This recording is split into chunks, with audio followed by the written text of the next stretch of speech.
ring? No, not these days, unfortunately. How would this compare to like the original Gutenberg printing press? Well, mostly it's just electricity. It's the simple motor on the inside of the machine, just hooked up to the main distribution cylinder here, and there's basically like a bicycle chain hooked up to keep that spinning. That's pretty much it. Everything else pretty much is basic mechanics. There are two settings for the process. It is trip and print.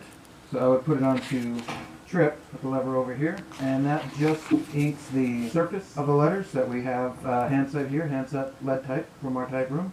Main drum here is changed very minuscule amounts between trip and print. Basically I can roll this forward and the letters won't print on here, but as soon as I put it on the print, get some paper in there, that's when it brings it down just enough to print onto the paper.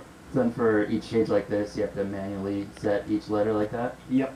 And make sure to spell it all backwards, set it all backwards, so that everything's reading from right to left. Kind of a meticulous process, that's why we have a whole room dedicated to it. How long would it take someone who's proficient at setting up a page? How long would it take them to make an entire page? Entire, like 5x8 page, I'd say 3 to 4 hours to typeset everything. And then the printing process itself, once everything is locked in on the bed of the press, that tends to go pretty smoothly. So as long as ink coverage is good and paper is where it's supposed to be, you can get your printing done for 100 pages in about an hour. Let's say somebody was trying to print a book.